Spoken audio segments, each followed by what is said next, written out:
Donc, c'est ça. Donc, bonjour tout le monde. J'espère que vous allez bien. Donc, aujourd'hui, il me fait un grand plaisir de partager avec vous une partie de mes activités de recherche, moi et mes étudiants gradués à Polytechnique Montréal. Donc, avant de commencer, peut-être une petite biographie juste en ce qui concerne mes intérêts de recherche. Donc, mes intérêts de recherche portent surtout sur l'application de la recherche opérationnelle et aussi l'intelligence artificielle pour les systèmes énergétiques, incluant bien sûr plusieurs types de systèmes. On parle bien sûr du réseau électrique intelligent, les micro-réseaux qui sont une miniature des réseaux électriques, les bâtiments qui sont des participants actifs comme participants actifs dans le réseau, et puis finalement, bien sûr, les infrastructures de recharge des véhicules électriques, donc le volet transport électrique. Donc, c'est tout ce qui concerne les systèmes énergétiques qui vont avoir un impact pour le réseau électrique.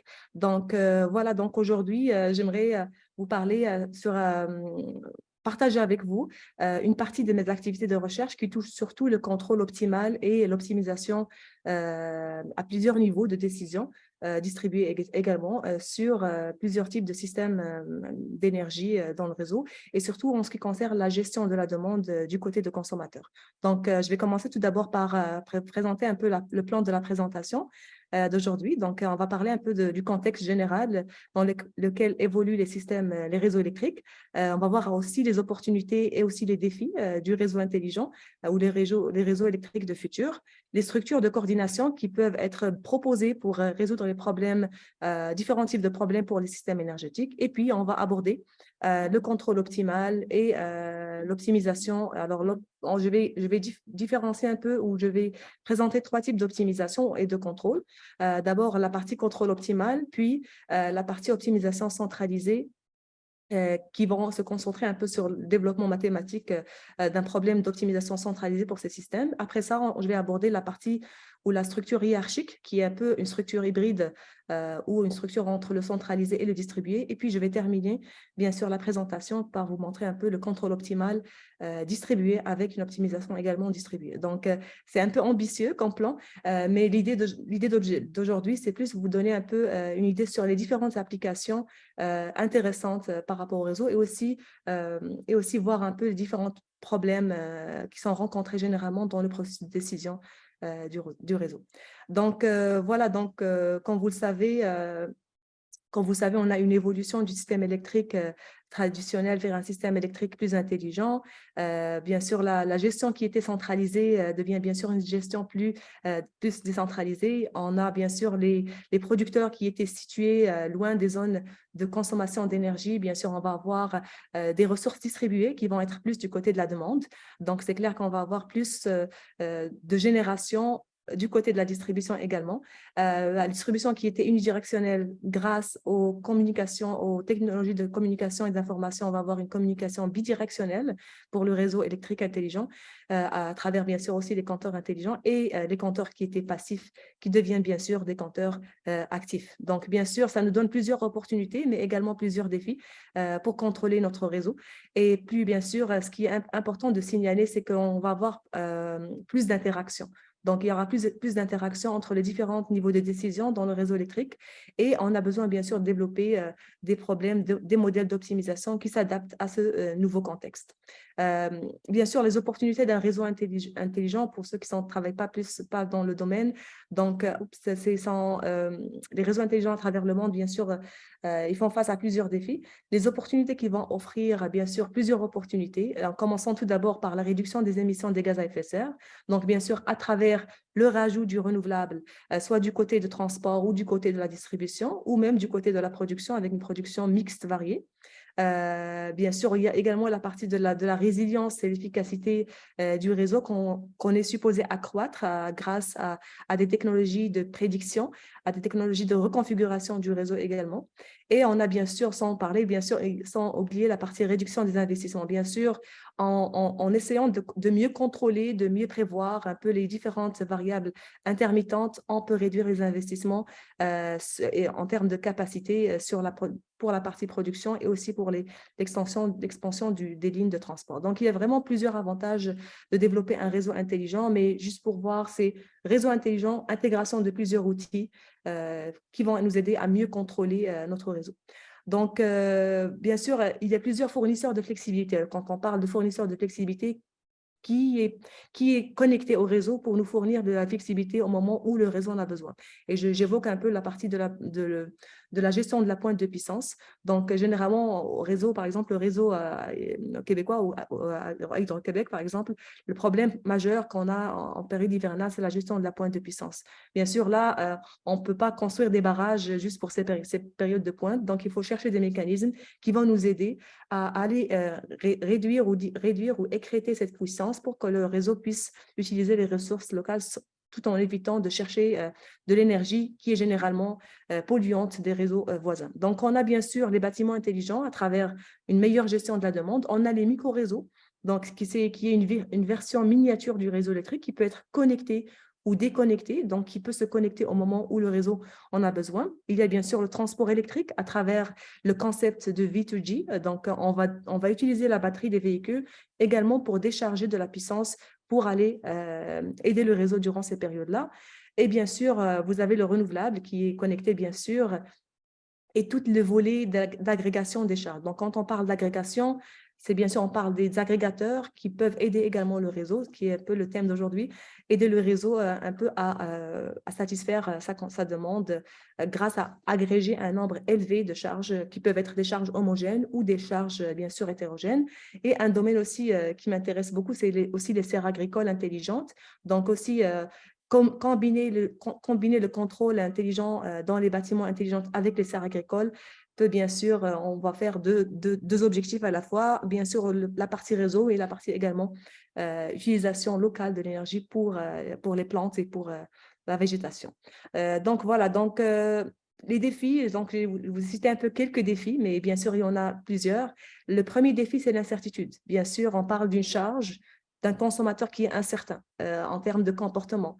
Bien sûr, on a l'enjeu principal qui est l'offre et la demande dans un problème qui est un problème classique, traditionnellement. L'offre et la demande, on peut le résoudre facilement avec des problèmes de unit commitment, par exemple. Mais bien sûr, quand on a du renouvelable, quand on a de l'intermittence, cet équilibre-là devient plus difficile à réaliser. Et c'est la raison pour laquelle il faut développer des méthodes qui tiennent en compte ce caractère stochastique dans le modèle. Il y a bien sûr la partie de déploiement d'outils de gestion de la demande. Donc, le consommateur n'est pas prêt pour participer sans avoir des options tarifaires intéressantes ou des incitatifs en termes de récompense pour sa réduction qu'il peut faire.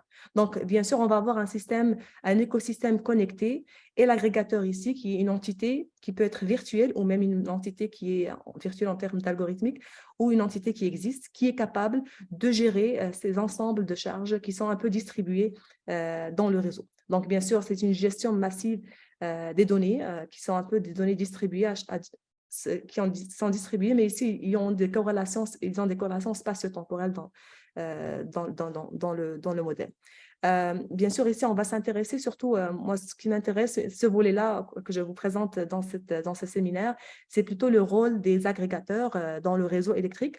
Bien sûr, les agrégateurs ici vont jouer un rôle important d'agrégation, mais aussi ils vont jouer un rôle d'interface aussi entre le consommateur et entre le réseau principal. Donc, il y a plusieurs types, la revue littérature est vraiment riche en ce qui concerne les agrégateurs, dépendamment de ce qu'ils vont proposer, soit des homogènes, hétérogènes, l'intégration des utilisateurs finaux, l'intégration également de plusieurs agrégateurs. Donc, c'est un peu mon axe de recherche, un peu vers créer un réseau d'agrégateurs qui est capable de contrôler plusieurs types de charges. Il y a également la partie de mathématiquement, est-ce qu'on est intéressé à faire un agrégateur hiérarchique où on garde l'optimisation au niveau de chaque agrégateur ou un ensemble d'agrégateurs où on va avoir un mécanisme de peer-to-peer. Peer-to-peer en français, bon, c'est quoi que vous connaissez.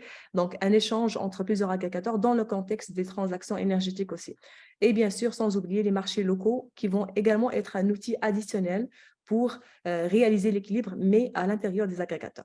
Donc voilà, donc ici, en termes des méthodologies qu'on a abordées dans ce contexte-là, il y a plusieurs types de méthodologies. Donc, on a commencé, ce qui m'intéresse, c'est plutôt le réseau. Donc, réseau, et là, j'évoque aussi la théorie des graphes aussi, qui est un volet très important pour la modélisation. Donc, ici, on parle de méthodes de contrôle qui peuvent être des méthodes, bien sûr, centralisées. Quand on dit méthode centralisée, donc on a une formulation mathématique, une seule fonction objective, bien sûr, qui est sujet à plusieurs contraintes. Donc là, on peut avoir plusieurs types de contraintes. Il y a le problème hiérarchique où on est toujours dans le cas centralisé, mais on subdivise les problèmes suivant les décideurs. Donc, je vais vous montrer d'ailleurs une application de contrôle hiérarchique. Vous avez le contrôle distribué. Donc là, distribué, c'est toujours dans un contexte coopératif. Donc, on essaie d'avoir plusieurs décideurs qui vont pouvoir, on va commencer par un problème centralisé qu'on va essayer de décomposer en plusieurs sous-problèmes et chaque contrôleur local va résoudre son propre problème tout en tenant en compte un couplage qui peut être un couplage dans la fonction objectif ou un couplage dans les contraintes qui vont être utilisées. Donc, à titre d'exemple, vous êtes dans un bâtiment où vous avez plusieurs types de bâtiments. Chaque bâtiment veut résoudre sa pointe de puissance. Bien sûr, globalement, le réseau de bâtiments veut diminuer sa pointe de puissance. Donc, cette pointe de puissance, elle est un peu partagée entre plusieurs bâtiments. Donc, ça, c'est un partage, par exemple, dans la fonction objectif. Comme on peut avoir des partages si on a des liens de communication, des liens électriques, physiques, donc on va avoir un écoulement de puissance aussi qui peut être partagé. Donc, c'est un peu dans ce sens-là où on parle un peu d'optimisation distribuée. Décentralisé, bien sûr, on est plus dans le côté compétitif. Il y a beaucoup de problèmes à noter, les problèmes de convergence dans la partie décentralisée. Donc, on n'échange pas d'informations comparément à la structure distribuée. Et c'est la raison pour laquelle, dépendamment des applications, dépendamment également des propriétaires et des décideurs, il faut choisir laquelle des structures est plus adaptée au contexte d'application. Donc, c'est ça. Donc, comme j'ai dit, les défis ici, la précision et contrôlabilité, la confidentialité qui est plus important dans le cas décentralisé parce qu'il n'y a pas d'échange d'informations, la fiabilité, la communication qui devient un enjeu important dans le cas centralisé parce qu'on doit échanger l'information vers un coordonnateur central qui, lui, gère un peu le contrôle. Le temps de calcul aussi, parce que ça dépend aussi de combien de nœuds. Alors là, les nœuds en bleu, c'est les décideurs qui peuvent être ici, par exemple, des bâtiments, qui peuvent être des réseaux, etc., ou des régions, des réseaux électriques. Donc c'est ça. Donc, ça vous donne un peu une idée. Donc, juste pour vous donner un peu l'idée d'application de ces systèmes, quand vous avez un réseau de micro-réseaux. Donc, ici, je vous montre un exemple de 3 micro-réseaux. Micro-réseau, bien sûr, c'est un petit réseau électrique qui peut être connecté ou déconnecté du réseau. Principalement, il faut avoir la demande qui est géographiquement localisée à côté de la génération. Donc, comme vous voyez ici, une génération éolienne qui est à côté d'une charge. Et bien sûr, l'objectif, cette unité peut être contrôlable sans être connectée avec le réseau. Donc, bien sûr, quand on parle d'un réseau de micro-réseaux, on va avoir plusieurs micro-réseaux, une coalition de micro-réseaux qui peut, bien sûr, partager des informations pour réaliser un objectif qui est soit de contrôle de charge, soit bien sûr la réduction de la pointe pour le DNO ou l'opérateur du réseau de distribution, par exemple. Donc, c'était un peu j'ai commencé par les micro-réseaux, mais bien sûr, ça fait quelques années, j'ai commencé par les micro-réseaux. Et puis, j'ai un peu développé ma recherche un peu plus au niveau des agrégateurs et des réseaux électriques. Donc, voilà, j'ai plusieurs systèmes qui peuvent être connectés. Bien sûr, la connexion, ça dépend aussi physiquement de comment ces systèmes vont être connectés entre eux. L'exemple ici, en bas à gauche, ça vous montre un peu, par exemple, dans le côté des transports électriques.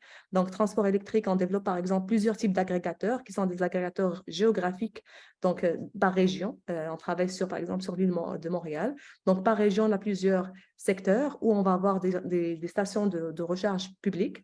Donc, dans ce cas-là, on peut contrôler chaque région pour éviter d'avoir une pointe additionnelle dans le réseau.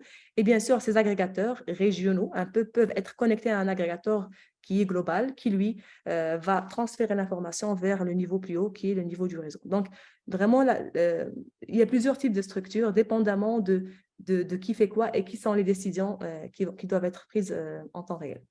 Voilà, donc c'est juste pour vous donner. Donc, quand on commence, pour commencer, la structure centralisée, parce que je vais commencer par la structure centralisée, puis je vais aller vers le volet un peu distribué. Donc, la structure centralisée, on a commencé tout d'abord par traiter les problèmes de réseau de système énergétique à travers le contrôle optimal. Donc, on a commencé par plusieurs méthodes. L'objectif, je me suis concentrée beaucoup dans ce cas-là lorsque j'étais un peu au début, mes fins de postdoc. Donc, j'ai commencé surtout sur la partie optimisation et d'un réseau de micro-réseaux intelligents. Donc, plusieurs théories de contrôle qui ont été appliquées, commençant par le LQG, la commande quadratique, la commande quadratique gaussienne. Puis vous avez alors, sa version un peu plus continue, le Pont-Triagine. Donc, le PMP, le principe de minimum de Pont-Triagine, j'espère que je fais les bonnes traductions. La version stochastique également de LQG. Et puis après ça, on a vu les contrôles prédictifs, un peu le MPC ou la commande prédictive. Voilà. je suis un peu confuse entre les deux, anglais et français. Donc, un exemple, par exemple, juste pour le LQG. Le LQG, c'est quoi? Bien sûr, le LQG, c'est un problème de base très connu pour le volet de la commande optimale. L'objectif, par exemple, pour la commande quadratique gaussienne, c'est une méthode fondamentale, d'ailleurs, de contrôle optimal. L'hypothèse, c'est que les mesures de la sortie sont estimées, sont affectées plus ou moins par un bruit gaussien et un état initial. Donc, on connaît l'état initial du système et puis on connaît bien sûr l'équation de l'évolution de la dynamique du système. Okay? Donc, l'avantage majeur d'appliquer le contrôle optimal, c'est bien sûr la stabilité, la robustesse, bien sûr, surtout en boucle fermée. Vous avez le contrôle du réseau qui est rapide et automatique parce qu'on connaît déjà, on peut déjà implémenter la loi de contrôle, le U. Et puis après ça, bien sûr, c'est une approche qui va offrir un peu le privilège de se concentrer un peu sur les performances plus que les problèmes de convergence. Donc, c'était ça un peu l'objectif de commencer par les LQG. Donc, vous avez une fonction objectif qui va minimiser un peu les coûts d'échange entre plusieurs réseaux. Vous avez le U, alors ça, c'est la dynamique de votre système. Alors, le Z, bien sûr, c'est un vecteur qui englobe la dynamique de plusieurs systèmes qui sont inclus. Dans ce cas-là, c'est plusieurs micro-réseaux. Vous avez bien sûr l'évolution ZT plus 1 qui dépend de l'évolution ZT plus la B. Alors, la matrice B est une matrice très importante. C'est la matrice qui va refléter un peu la topologie de votre réseau ou de votre graphe. Donc, bien sûr, dépendamment de comment ces micro-réseaux sont physiquement connectés, on va devoir définir la matrice d'incidence, qui est la matrice B, qui peut également varier. Alors, dans un contexte où on a un réseau dynamique un peu, mais on n'a pas investigué un peu un changement dynamique de la matrice B, qui aussi reste un sujet très intéressant. Et puis, vous avez le côté un peu déterministe et le côté stochastique de votre modèle. Donc, ici, comme j'ai dit, j'ai fait un peu le retour inverse. Voilà, donc l'idée, c'était de démontrer, de développer la loi de contrôle optimal, le UT, qui est l'échange entre micro-réseaux, en restant sur un point de vue un peu plus centralisé. Donc, une seule fonction objectif et bien sûr, la contrainte ici. Oui, c'est ça. Une chose que j'ai oublié de mentionner, c'est que le LQG, l'inconvénient majeur, c'est que ça ne nous permet pas d'inclure les contraintes. Alors, c'est la raison pour laquelle il y a eu une modification de l'état qui est l'état ici, qui est l'état de la batterie, c'est un peu la dynamique de micro-réseau, pour qu'on puisse changer l'état de la batterie selon une valeur de référence. Comme ça, plus ou moins, même si on n'a pas de contraintes par rapport à la batterie, mais on va changer ou modifier le comportement dépendamment de cette valeur référence pour chaque système, pour chaque batterie. Donc, on a fait l'application. L'application a été faite pour un cas réel aussi. Ça concerne une application, on avait les données, un peu plus de données en Italie. Donc, on considérait 4 micro-réseaux. Alors, vous avez G1, G2, G3 et G4. Donc, chaque micro-réseau, on avait un certain nombre de charges. Je crois que si je ne me trompe pas, ça en a environ une centaine de maisons pour chaque micro-réseau, voilà, désolé.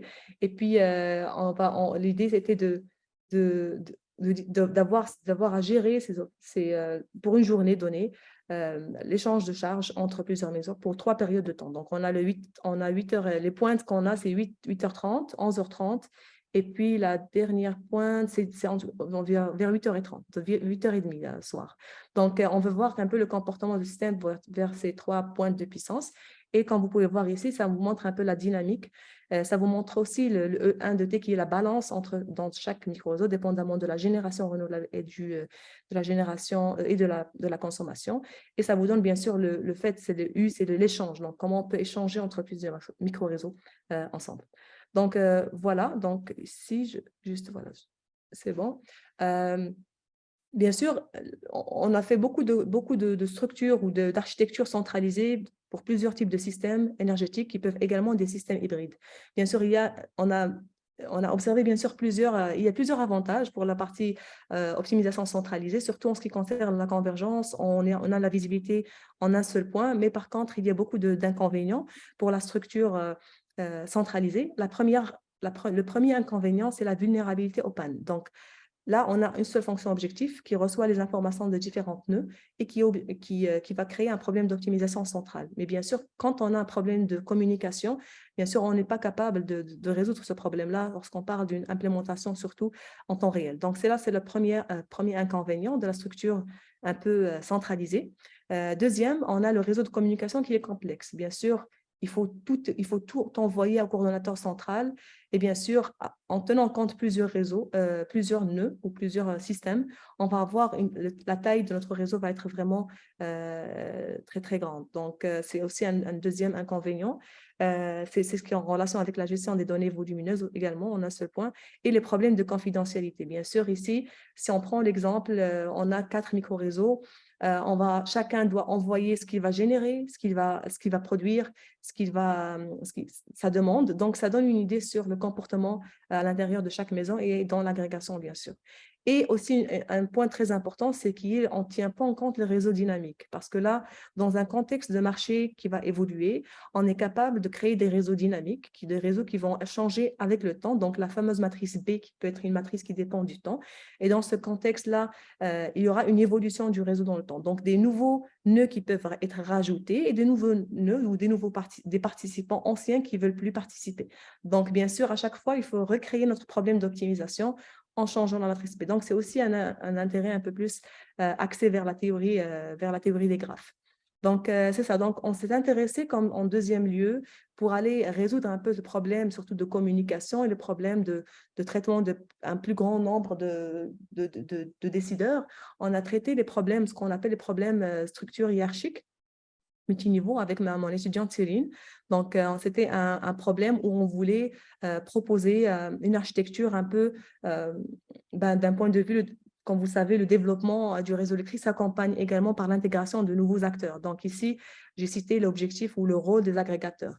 Donc, la gestion du réseau dans ce contexte devient de plus en plus complexe et on veut, bien sûr, tenir en compte les différents décideurs. Alors ici, dans ce travail, on aborde une structure hiérarchique qui est une structure hiérarchique à 3 niveaux. Donc, vous avez le premier niveau qui est le niveau des agrégateurs résidentiels locaux, ce qu'on appelle le LRA 1 jusqu'à A, par exemple, le premier niveau. Le deuxième niveau qui est au niveau des agrégateurs résidentiels, donc qui agrège un peu les agrégateurs locaux, avec aussi le niveau d'agrégateur des véhicules électriques. Et puis, le troisième niveau et le dernier, c'est au niveau de l'opérateur du réseau de distribution. Okay? Donc, ici, on procède par une stratégie plus ou moins d'appel d'offres. Donc, on veut faire une stratégie d'appel d'offres avec l'ensemble de l'agrégateur où on commence, c'est une stratégie un peu plus du bottom-up. Donc, on commence par l'élément le plus petit qui est dans ce cas-là à la maison.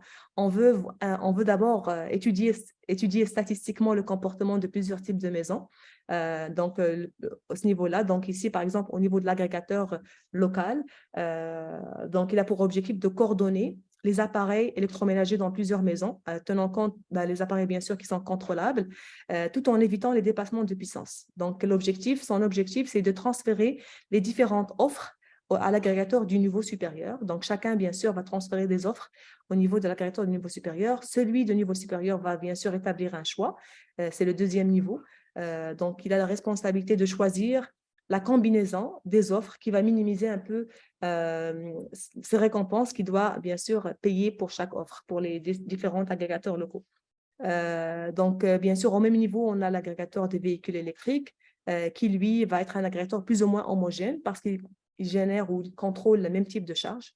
Et bien sûr, après ça, on va voir qui va transférer ce niveau-là. Alors, l'agrégateur véhicule électrique et agrégateur résidentiel vont transférer l'information au DSO, qui est l'opérateur du réseau de distribution, qui a le rôle de faire le lissage de la courbe de puissance, tout en choisissant également les meilleures offres qui ont été données qui ont été proposées, soi-disant, par les agrégateurs du niveau du bas. Donc, avec ça, bien sûr, il bénéficie également des ressources additionnelles. Donc, on a traité des ressources additionnelles, surtout en termes de photovoltaïque et des batteries, qui peuvent être rajoutées pour aider l'opérateur du réseau à créer cet équilibre-là et à atteindre un peu la courbe qu'il souhaite, qui ne dépasse pas un certain Pmax. Okay? Donc, ici, ça définit un peu les objectifs, comme je crois que j'ai déjà parlé de ça, des agrégateurs résidentiels. Oui, je crois que j'ai déjà parlé de tout. Donc, ça vous donne un peu une idée. Et puis, en termes de simulation, on avait fait la simulation pour 5 agrégateurs locaux. Chacun, si je me rappelle bien, va avoir 50 maisons. Donc, on a choisi plus ou moins le nombre de 50 maisons. Et ici, vous pouvez voir voir dans le premier tableau les différentes offres. Alors, le 0% dans le cas où on n'a pas de, on veut pas contribuer au réseau, donc on n'a pas de contribution au réseau, donc on veut garder notre consommation telle qu'elle est. Et au niveau de 5%, c'est quand on veut réduire notre consommation de 5%. Donc, ce 5%, bien sûr, il cache derrière lui tout le contrôle des charges dépendamment de la flexibilité qu'on peut aller chercher. Donc, avec un max de 25% comme appel d'offres vers la fin. Donc, c'est à ce niveau de l'agrégateur local et puis on remonte bien sûr au autre niveau. Et ici, vous pouvez voir dans les courbes en bas, un peu alors au milieu, c'est les véhicules électriques. Alors, le contrôle des véhicules, c'est une charge plus ou moins interruptible. Donc, on n'a pas étudié le V2G, décharger des véhicules électriques pour le réseau, mais plutôt on charge et puis on s'arrête. Puis, c'est une charge plutôt interruptible pour aller décider, dépendamment de temps d'arrivée, de temps de départ de chaque véhicule qui sont dans l'agrégation. Donc, ça vous montre un peu qu'effectivement, avec ce modèle, on est capable de réduire. Mais il faut noter que ce modèle-là, c'est un modèle qui est day ahead. Donc, c'est une journée en avance. Donc, on ne traite pas des problèmes, ce n'est pas un problème réel. Donc, ce qui veut dire qu'il y aura quand même des erreurs quand on parle des cas réels parce que pour avoir une meilleure idée, il faut faire le day ahead et faire aussi le temps réel, en temps réel pour aller modifier ou rectifier ou ajuster les décisions qui ont été déjà prises. Alors, ça, c'est un peu le volet un peu hiérarchique. Donc, le troisième et dernier volet que j'aimerais partager, en tout cas, qui va être un peu la partie principale de la présentation d'aujourd'hui, c'est la structure un peu distribuée. Donc, la structure distribuée, c'est que là, on est plus intéressé, il faut noter que la structure hiérarchique, oui, c'est une structure qui résout un peu quelques problèmes, qui offre plusieurs avantages pour subdiviser le problème d'optimisation. Bon.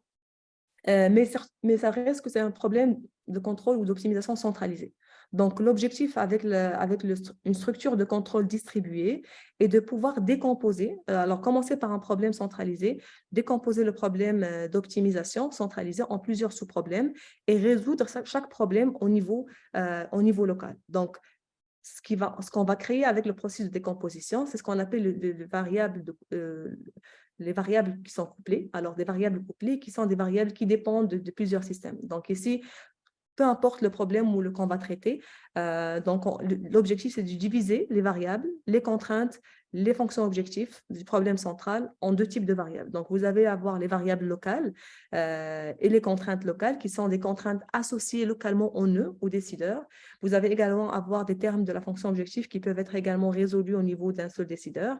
Et puis, vous allez avoir des variables de couplage ou les variables couplées un peu, couplet variable, donc c'est la même chose, variables couplées, les contraintes couplées et parfois des termes dans la fonction objectif qui sont couplés entre plusieurs systèmes. Donc, l'objectif, c'est on va séparer le problème, mais dans ce processus de séparation, on va créer un couplage.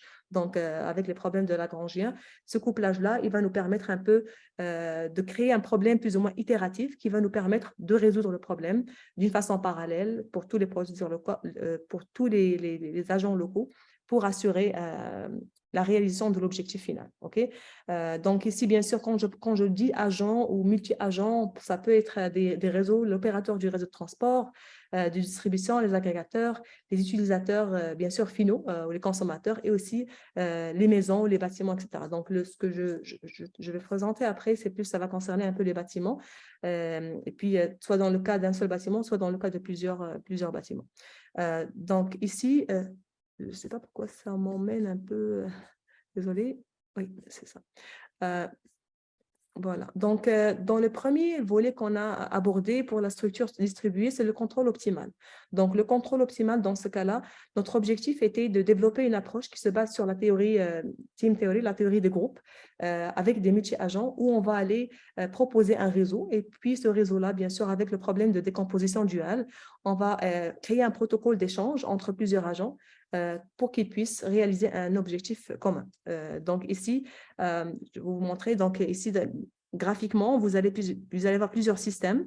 Alors ces systèmes, on va bien sûr décomposer le problème, on va avoir un agent pour chaque système ici, puis on va avoir ce qu'on appelle les Power Link Agents, c'est des agents qui vont être associés au lien de communication entre deux agents. Okay? Donc l'objectif ici, c'est que l'approche va être basée, comme j'ai dit, sur la théorie team. On va devoir créer d'abord notre graphe, notre réseau, à travers, bien sûr, un graphe qui est orienté. Vous avez VE, l'ensemble des sommets et aussi comment ça s'appelle, de liens, un peu des liens entre les sommets. Donc, on crée notre matrice P, on crée un peu notre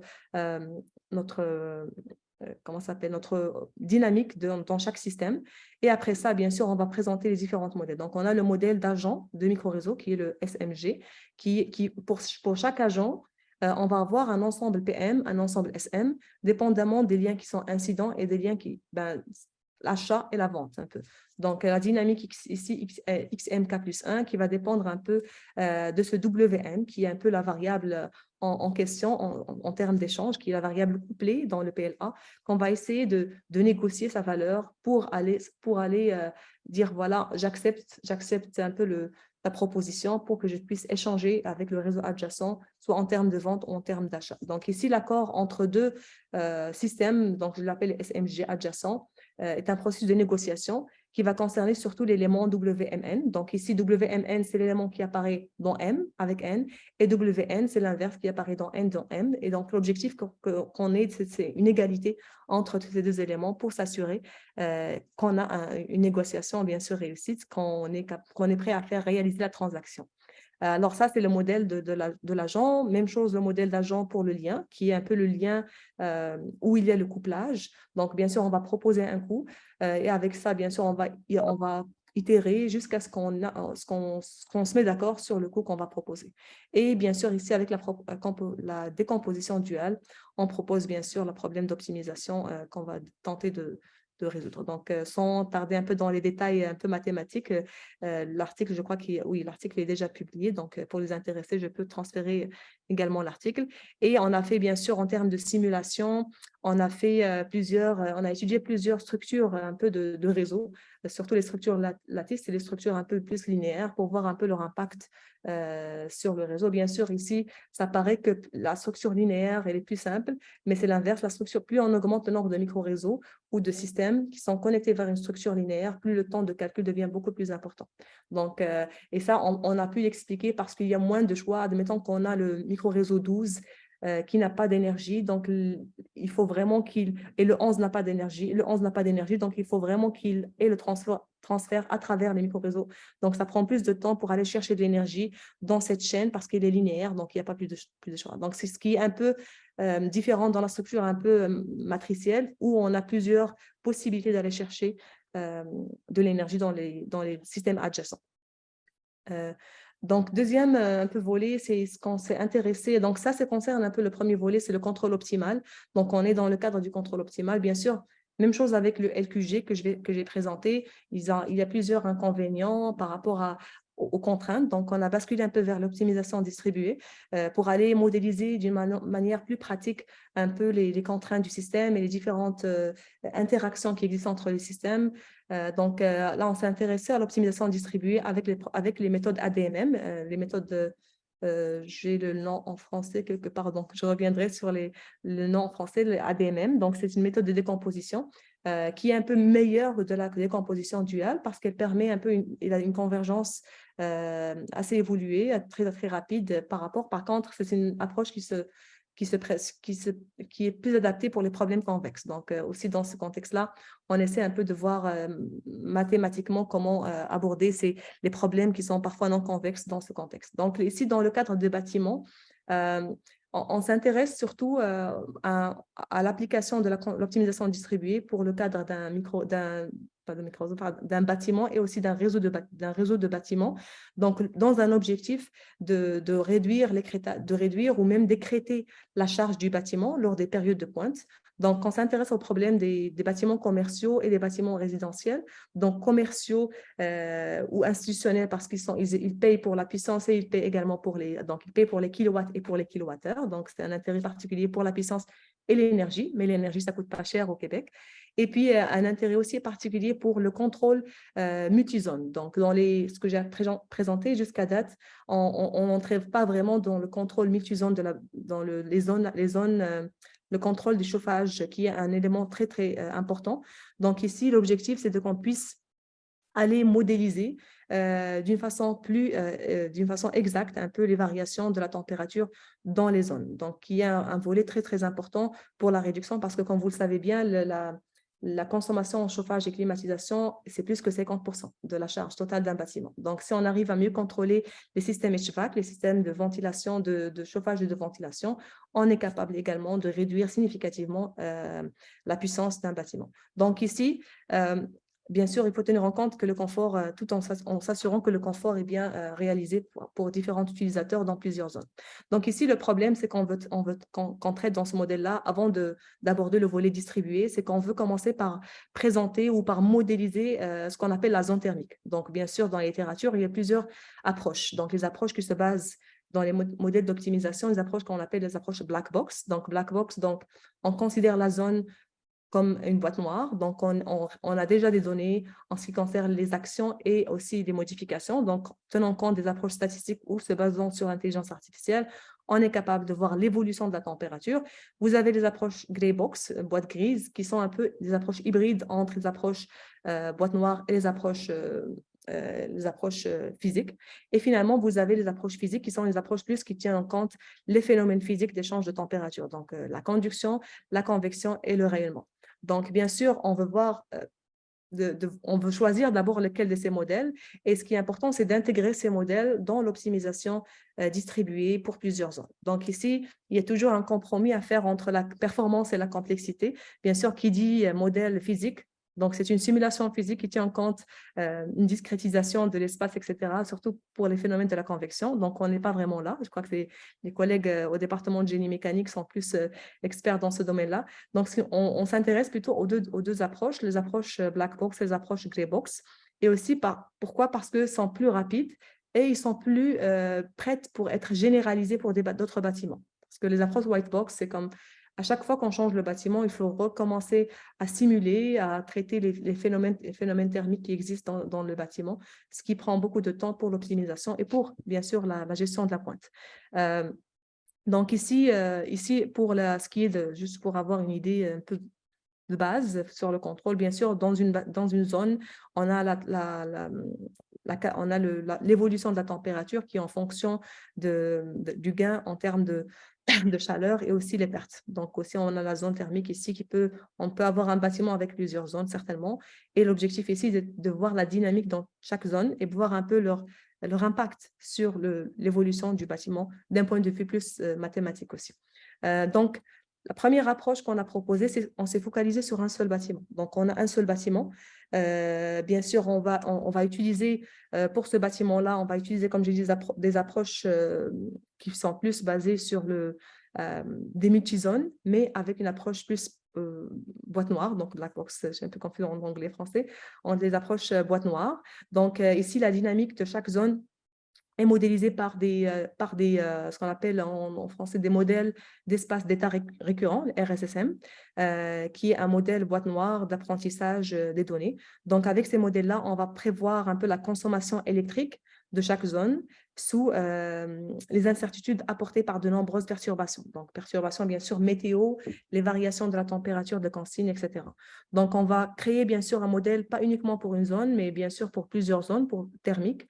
Et puis, l'objectif, c'est de modéliser le bâtiment avec plusieurs zones et d'essayer de généraliser le maximum possible le contrôle local pour chaque zone. Donc, l'idée de généralisation, c'est qu'on va pouvoir adapter ce modèle pour d'autres types de bâtiments qui n'ont pas été peut-être entraînés dans le modèle. Donc, c'est une approche plus qui se base sur l'intelligence artificielle.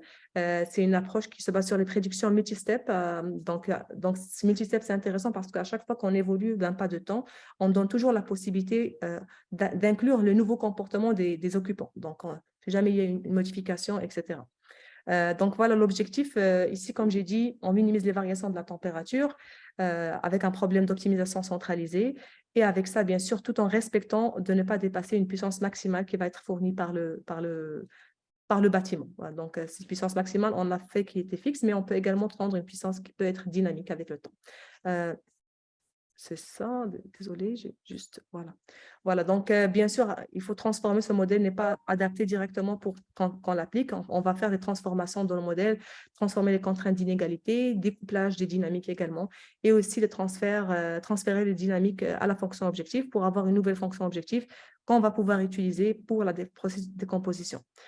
Donc, bien sûr, une première, on a fait des simulations, je vous montre un peu quelques résultats qui vous montrent un peu la puissance des chauffages avec et sans contrôle. Et là, vous pouvez voir ici, c'est les périodes de pointe qui sont les périodes entre 5 heures et 9 heures. On a choisi uniquement les périodes matinales du matin. Et puis, c'est ça, ça vous montre un peu que ça, en effet, on descend notre consommation durant ces périodes-là en utilisant un contrôle de thermique optimal. Donc, c'est un peu notre objectif pour le cas du bâtiment. Donc, je vois que je ne me reste pas beaucoup de temps. Il me reste combien de temps, Olivier?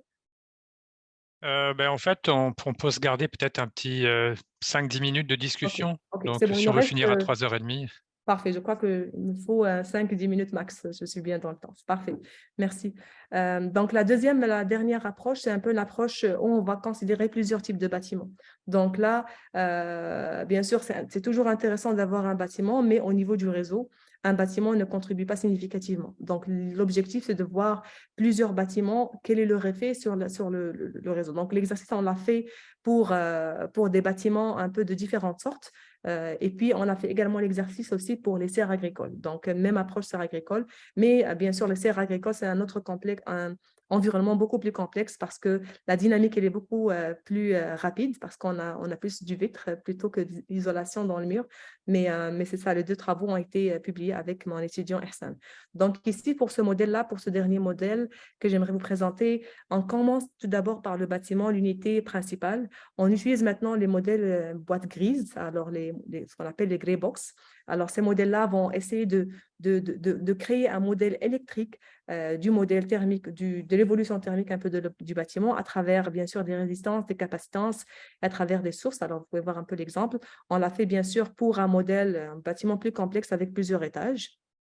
Donc, c'est clair que l'approche, ça reste un peu valide pour ce bâtiment. C'est pour ça que je vous ai dit que les approches black box sont toujours plus intéressantes quand il s'agit de généralisation pour plusieurs types de bâtiments. Parce que pour chaque bâtiment, on a fait cette approche-là pour qu'on puisse aller modéliser la dynamique pour ce système. Donc, bien sûr, ici, les objectifs, on veut voir la réponse à la demande ou les mécanismes de demande et réponse dans le bâtiment en utilisant le bâtiment, chaque bâtiment est doté d'un panneau photovoltaïques sur le toit, des systèmes de chauffage et de climatisation et aussi des véhicules électriques qu'on va devoir contrôler. Donc, l'idée, c'est de bénéficier des changements de comportement entre plusieurs bâtiments pour aller résoudre les problèmes qui sont plus associés au réseau. Okay? Donc, chaque immeuble, alors l'immeuble que je vous ai montré ici, c'est un immeuble de 32 appartements résidentiels qu'on a étudié. Alors, et aussi, il faut noter que la structure que je vous ai montrée aussi, on l'a comparée avec les approches plutôt physiques dans le contexte de Énergie Plus, un logiciel un peu plus qui traite la dynamique thermique dans les bâtiments.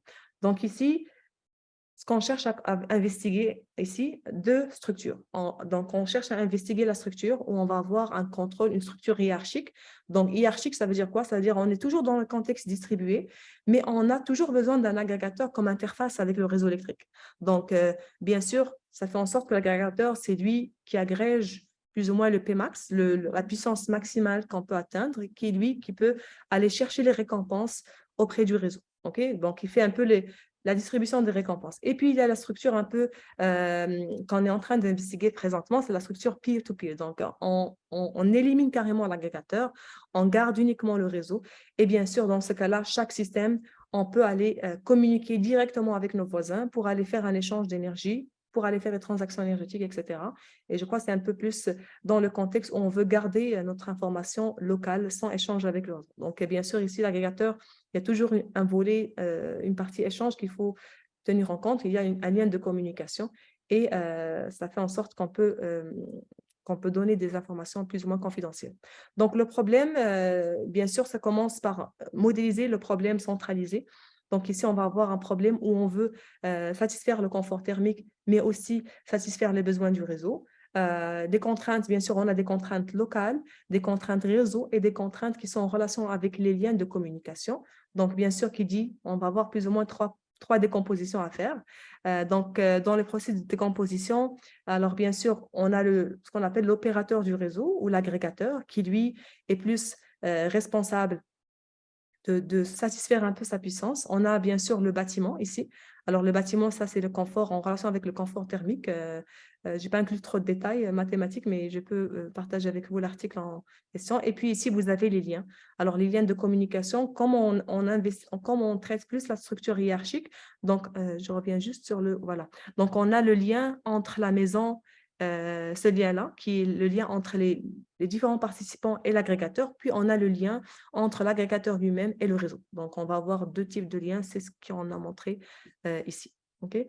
Donc, bien sûr, dans un processus, c'est un processus itératif qui doit être réalisé d'une façon en parallèle. Donc, on a le réseau, les liens. Donc, on commence par un partage des informations initiales. Puis après ça, bien sûr, à chaque itération, le bâtiment devrait résoudre son propre problème, envoyer les valeurs qui sont couplées au réseau, le réseau principal et le lien. Et puis, lui, d'un autre côté, le réseau, il doit également faire la même chose. Et puis, ainsi de suite, jusqu'à ce qu'on ait une convergence dans les variables qui vont être des variables couplées.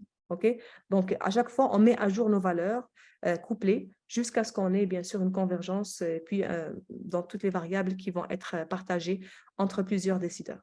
Donc c'est ça. Donc, je crois que j'ai plus ou moins terminé, c'est ça. Donc, il me reste je n'ai pas inclus des résultats parce que je me suis dit, je n'ai pas assez de temps, mais je crois que je suis dans les temps pour garder un peu le temps pour les discussions. Donc,